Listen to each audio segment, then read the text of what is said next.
오늘 우리에게 주신 하나님의 말씀은 누가복음 14장 15절에서 24절의 말씀입니다. 신약성서 119면입니다.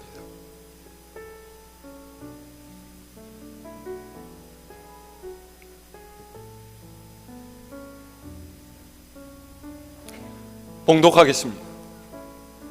함께 먹는 사람 중에 하나가 이 말을 듣고 이르되 무릇 하나님의 나라에서 떡을 먹는 자는 복되도다 하니 이르시되 어떤 사람이 큰 잔치를 베풀고 많은 사람을 청하였더니 잔치할 시각에 그 청하였던 자들에게 종을 보내어 이르되 오소서 모든 것이 준비되었나이다 하매 다 일치하게 사양하여 한 사람은 이르되 나는 밭을 샀음에 아무래도 나가보아야 하겠으니 청컨대 나를 양해하도록 하라 하고, 또 한 사람은 이르되 나는 소 5겨리를 샀음에 시험하러 가니 청컨대 나를 양해하도록 하라 하고, 또 한 사람은 이르되 나는 장가들었으니 그러므로 가지 못하겠노라 하는지라.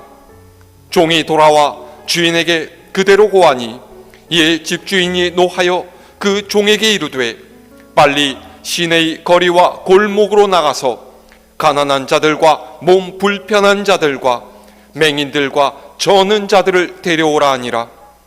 종이 이르되 주인이여 명하신 대로 하였으되 아직도 자리가 있나이다. 주인이 종에게 이르되 길과 산 울타리가로 나가서 사람을 강권하여 데려다가 내 집을 채우라. 내가 너희에게 말하노니 전에 청하였던 그 사람들은 하나도 내 잔치를 맛보지 못하리라 하였다 하시니라. 아멘.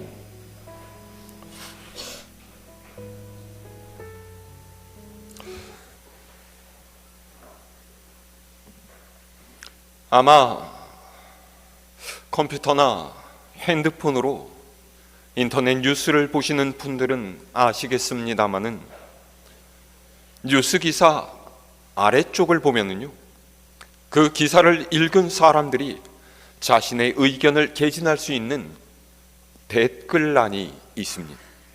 그리고 그 댓글란에는 정부 여당을 욕하는 이야기부터 시작해서 정치인들의 흉을 보고 심지어는 자기 의견에 반대하는 글을 올린 이들을 인신공격하는 등 별의별 이야기가 다 쓰여 있죠.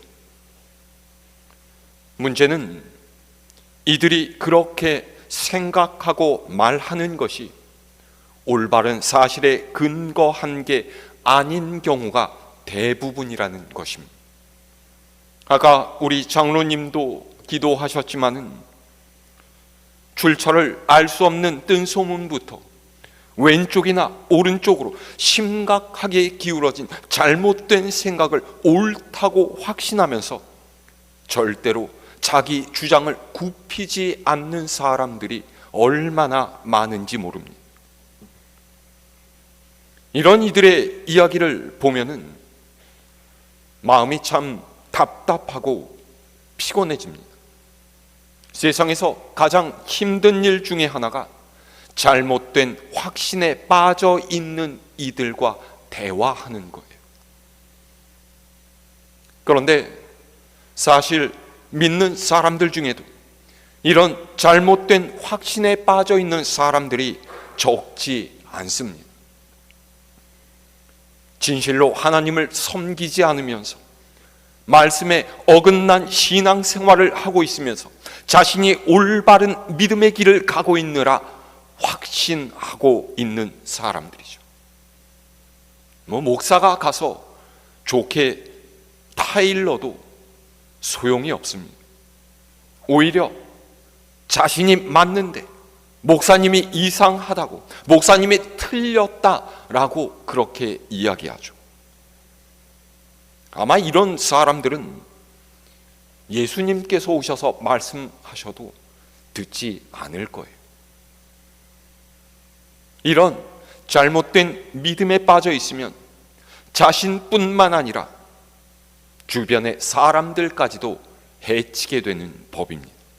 예수님께서는 이런 이들을 향해서 내가 너희를 도무지 알지 못하니 불법을 전하는 이들아 내게서 떠나가라 말씀하셨습니다.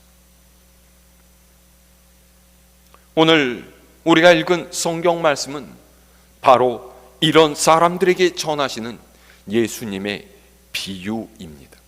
자, 우리 오늘 말씀 16절에서 20절까지 우리 다시 함께 읽어볼까요? 시작.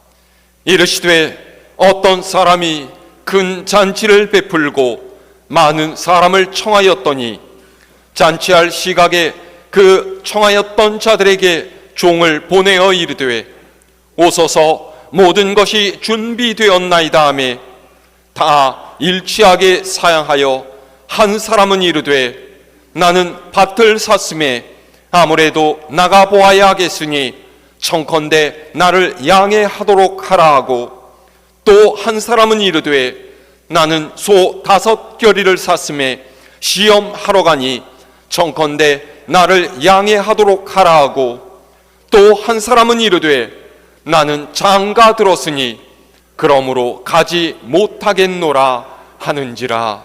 아멘. 오늘 성경 말씀은 이미 우리가 너무나 잘 알고 있는 말씀이죠. 바리새인의 집에 초대받아 가신 예수님께서는 어떤 주인이 큰 잔치를 베풀고 많은 사람들을 초대한 것으로 천국을 비유하며 말씀하십니다. 이 주인은 잔치 준비를 다 해놓고 종을 보내서 초대했던 자들에게 기별했습니다. 잔치 준비가 다 끝났으니 이제 오십시오.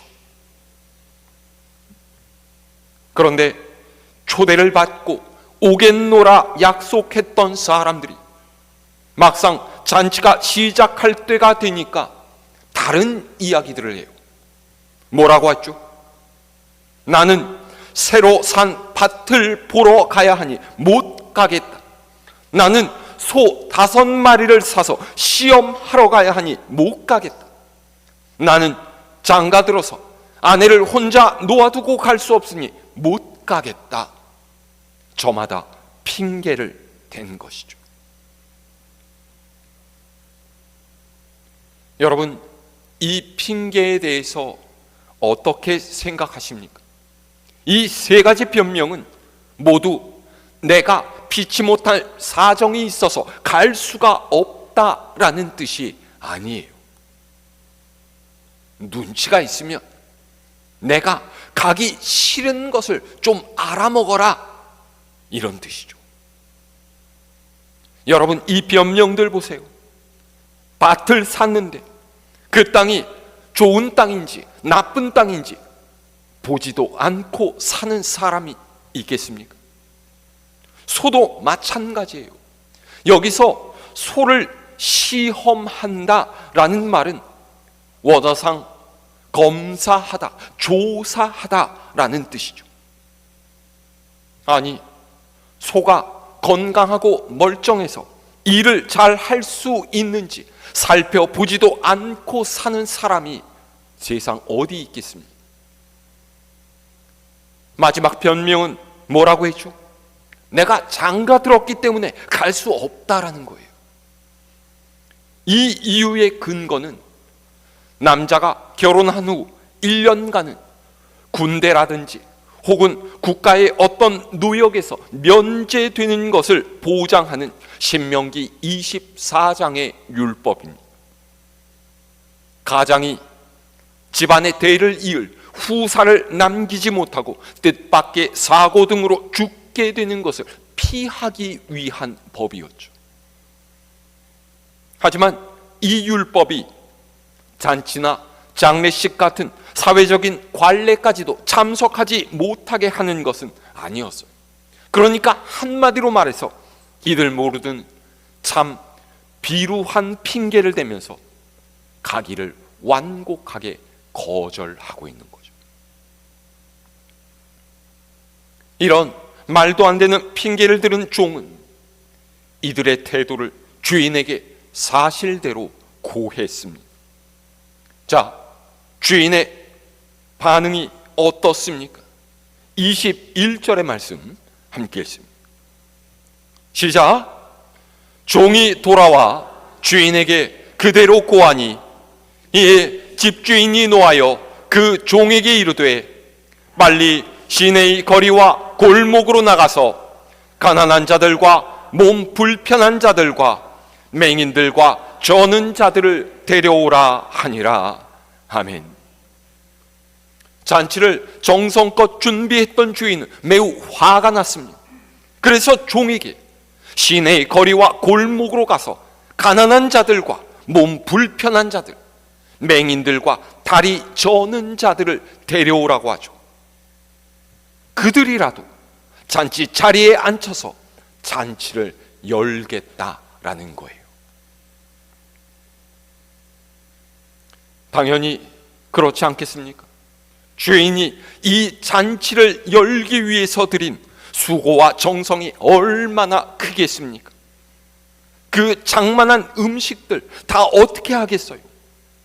이미 준비가 다 끝난 잔치인데 그냥 취소할 수가 있겠습니다. 자고로 잔치란 사람으로 북적이고 웃음소리가 있어야 하는데 주인밖에 없는 썰렁한 잔치가 어떻게 잔치라고 할 수 있겠습니까?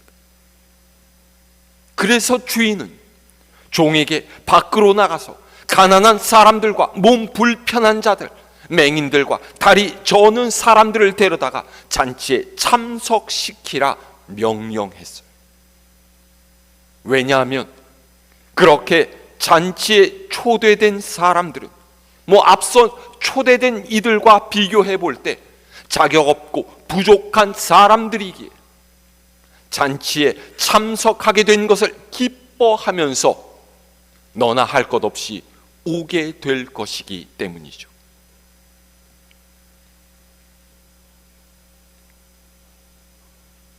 보세요. 여기서 주인이 새로 초청한 이들은 사회에서 무시당하고 소외받는 이들입니다. 사회에서 존경받고 대접받는 바리새인들, 하찮다라고 멸시하던 사람들이죠. 그런데 우리 주님께서는 죄인들의 친구라고 불릴 정도로 그들과 어울리셨어요. 왜냐하면 하나님 나라의 복음을 듣고 마음에 받아들였던 이들은 잘난 척하면서 교만하게 복음을 거절했던 이 바리새인들이 아니라 바로 그렇게 소외되고 버려진 사람들이었기 때문이에요.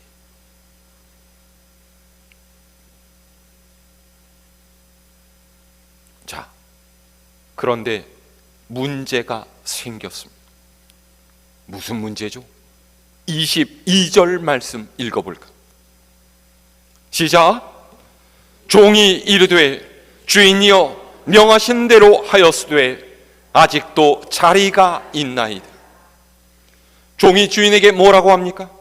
주인이 명령한 대로 했지만은 아직도 잔치에는 빈자리가 많다라는 거예요.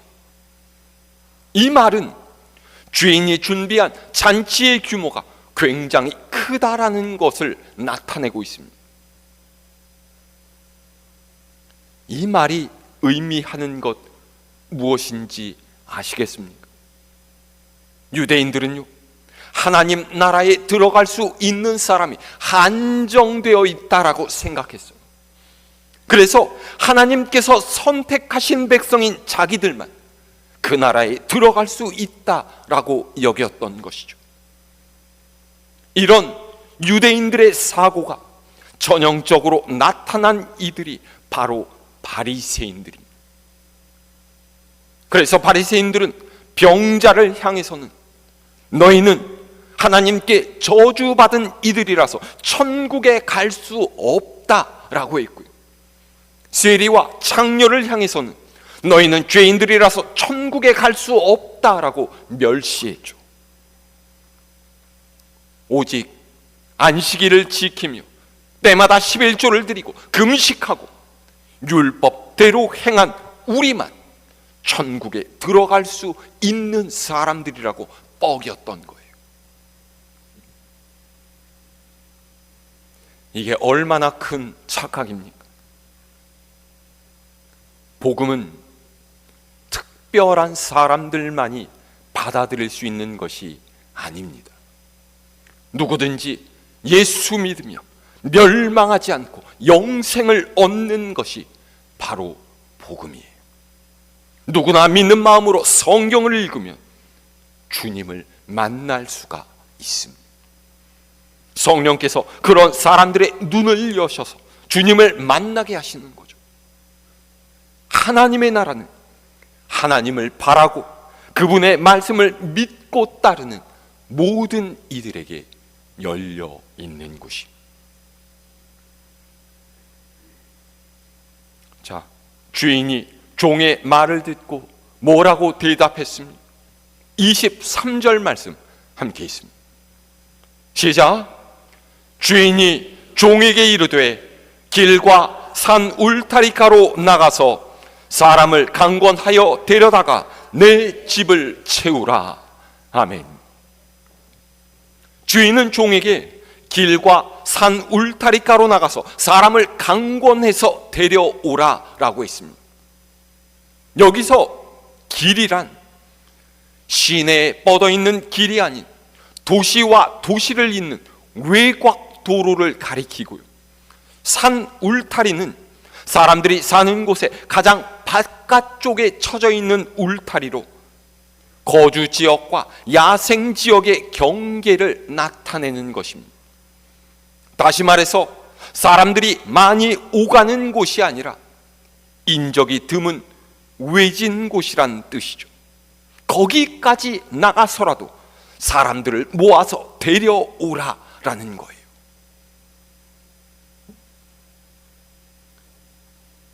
우리가 여기서 살펴볼 것은 사람을 강권하여 내 집을 채우라는 주인의 명령입니다.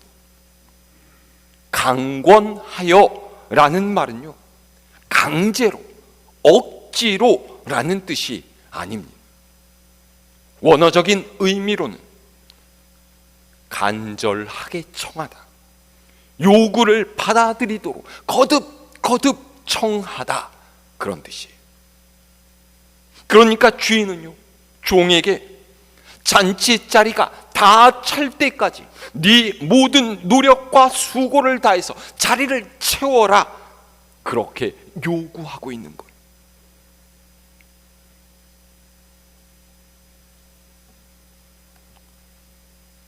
보세요. 주인이 이렇게까지 잔치 자리를 다 채우려고 하는 이유가 무엇입니까? 잔치 자리가 사람들로 가득 차지 않으면 주인이 체면과 명예를 구기기 때문이에요. 이웃들에게 비웃음을 살까봐 걱정되어서 그러는 것입니까? 애써 장만한 음식들이 멀쩡한 채로 버려질까봐 아까운 마음에 이렇게 하는 거예요? 그것이 아닙니다. 우리는 이미 이 잔치가 하나님께서 여신 천국 잔치라는 것을 알고 있어요. 하나님께서는 보다 많은 이들이 천국에 들어오기를 바라셔. 복음을 받아들이지 못하고 안타깝게 영원한 죽음을 맞이하는 이가 없기를 바라고 계시죠. 해가 져가는 오후 늦게까지도 일자리를 구하지 못한 이들을 불러서 자신의 포도원에 들여보내 품삯을 주려는 포도원 주인의 마음이 바로 우리 하나님의 마음이에요.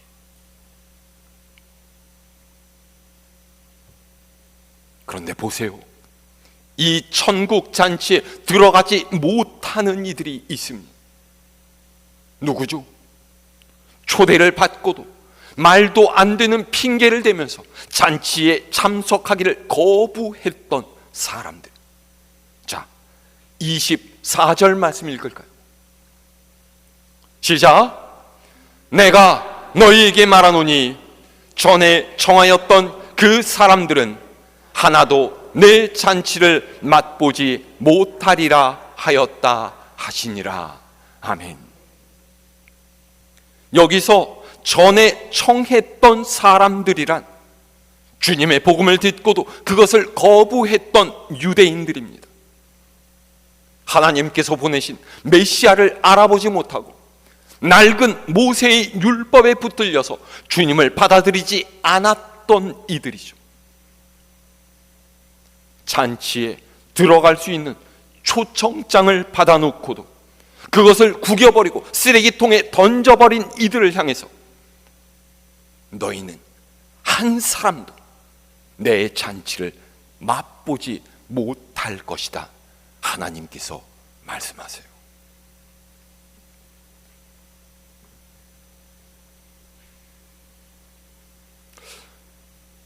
저는 이 말씀이 참 가슴 아프게 다가왔습니다.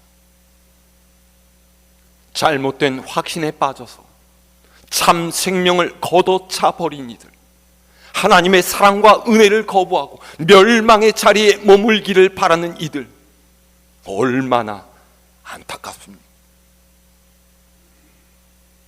그런데 여러분, 오늘날의 세상에서 이 사람들은 내가 모르는 딴 세상 사람이 아니에요. 이들은 믿지 않는 여러분의 가족일 수도 있고, 여러분의 지인일 수도 있습니다. 여러분의 친한 친구일 수도 있고, 여러분과 늘상 얼굴을 맞대고 인사를 나누는 이웃일 수도 있어요. 여러분 때문에 이들은 누구보다도 하나님의 잔치에 참여할 수 있는 기회가 주어진 사람들. 이들은요, 예수를 모르는 이들이 아닙니다. 여러분 때문에 예수님을 알고, 심지어는 예수님을 믿다가 믿음의 길에서 벗어나 버린 이들도 있죠. 그런데 우리가 복음을 전하고 교회에 초청할 때 이들이 항상 어떻게 대답합니까? 지금은 바빠서 나중에 가볼게요. 내가 아직 준비가 안 돼서 고민 좀 하고 갈게. 나중에 가기는 갈 건데 지금은 좀 아닌 것 같아.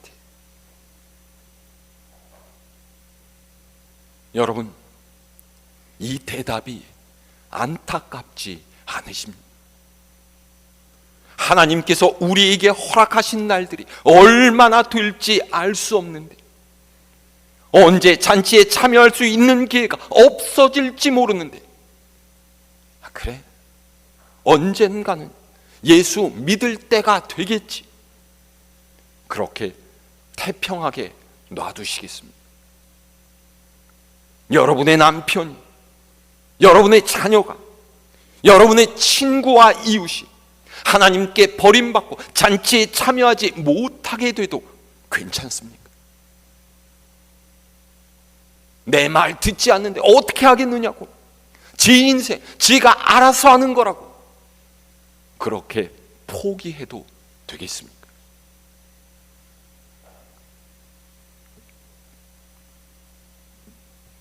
하나님께서는 우리에게 가서 강권하여 내 집을 채우라 말씀하세요. 주인에게 충성하는 종이라면 명령에 순종하고 행동해야 합니다. 거리와 골목으로 나가서, 길과 산울타리가로 나가서 잔치 자리를 채워야 하죠. 무엇보다도 여러분의 곁에 있는 이들을 데려와야 합니다.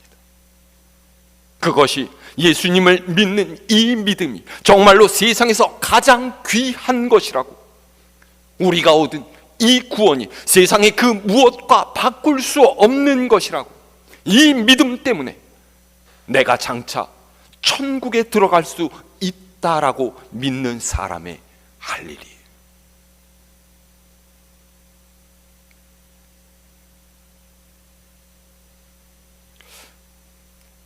올해도 우리는 11월 첫 주일에 새 생명 초청잔치를 계획하고 있습니다. 어떤 분은 그렇게 말씀하세요. 목사님, 새 생명 초청잔치 해봤자 교회에 등록하는 사람도 뭐 얼마 없는데 꼭 해야 됩니까? 네, 그래도 해야 합니다. 교회에 등록하지 않고 교회에 등록하고 안 하고가 중요한 것이 아니에요. 왜냐하면 내가 전하지 않으면 멸망할 그 한 생명을 위함이죠. 우리 주님께서 그를 구원하기를 바라고 계시기 때문이에요. 주님께서 아직 여러분의 가족을, 여러분의 친지를, 여러분의 이웃을 포기하지 않으셨기 때문입니다. 여전히 주님께서는 우리가 천국 잔치 자리에 사람들을 간절하게 청해서 채우기를 원하고 계시기 때문이죠. 여러분의 가슴에 주님의 이 애타는 마음을 품으시기를 바랍니다. 천하보다 귀한 한 생명을 구원하는 일에 주저함 없이 나설 수 있기를 바랍니다. 이 한 주간도 우리의 입술 또 삶의 모습으로 복음을 전하는 참 지자로 살아가는 우리 갈보리 교회 모든 식구들 되기를 우리 주님의 이름으로 축원합니다.